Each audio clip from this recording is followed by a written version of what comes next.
Savoiardi or sponge fingers are a perfect treat to dunk into your coffee. They make for a great tiramisu or a Charlotte Russe cake, and they're great in any trifle really. They're actually so easy to make, so let me show you how. We'll start by separating 3 eggs. There's no rising agent in this recipe, so the eggs do all the heavy lifting. If you do happen to get any yolk or shell in your egg whites, you can use the leftover half of your shell to scoop it out. The yolk or shell automatically attracts to the inside of the eggshell. If you have any yolk in your egg whites, they won't whip up. Preheat your oven to 175 degrees Celsius or 350 degrees Fahrenheit. If you have a fan option, make sure to turn it off for this recipe. We're going to whip up our egg yolks. This recipe needs 100 grams, half a cup of sugar. Add half of this amount to your egg yolks. And you can do this with a stand mixer, electric beaters, or with a whisk.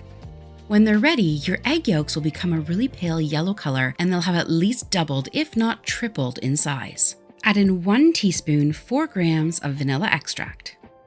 It's time to sift in our flour, 1 1/4 cups or 148 grams of plain or all-purpose flour. I'm sifting mine because it's a little bit lumpy, but if your flour is nice and smooth, just go ahead and add it in. You'll want to start mixing the flour in really gently, and then once it's mostly incorporated, we'll finish it off with the spatula. Scrape down the sides and the bottom of your bowl and make sure to get all of that flour mixed in, because once we add the egg whites, we don't want to overmix it.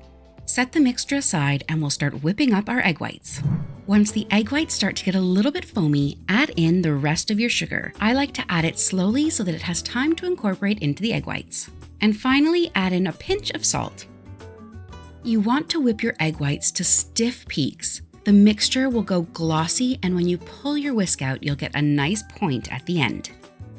Time for our sacrificial egg whites. You'll use 1/4 of the egg whites that you've whipped up to mix into the dough just to lighten it up a little bit. They're sacrificial because we're not worried about keeping the air in the egg whites at this stage. Really just work the egg whites into the dough. You can see the mixture has lightened considerably, so it's time to add in the rest of our egg whites.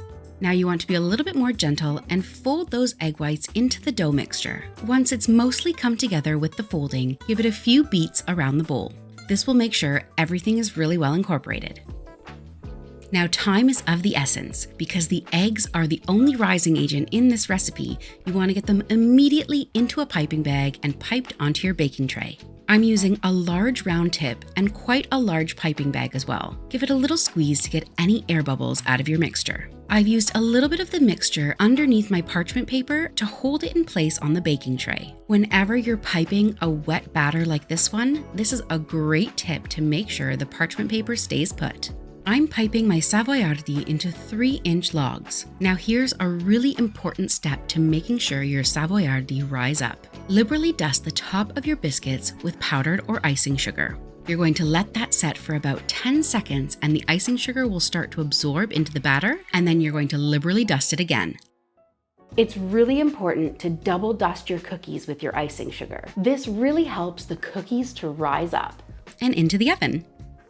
These need to bake for 10 to 12 minutes or until they're golden brown. You'll want to bake 1 tray at a time so that the heat is direct on that single tray of cookies. If you try and bake multiple, you won't get the proper rise and that nice cakiness that we're looking for in this cookie. While they're still warm, transfer your Savoiardi onto a cooling rack. This will help the bottoms stay a little bit crisp. You can make these a few days in advance and store them in an airtight container.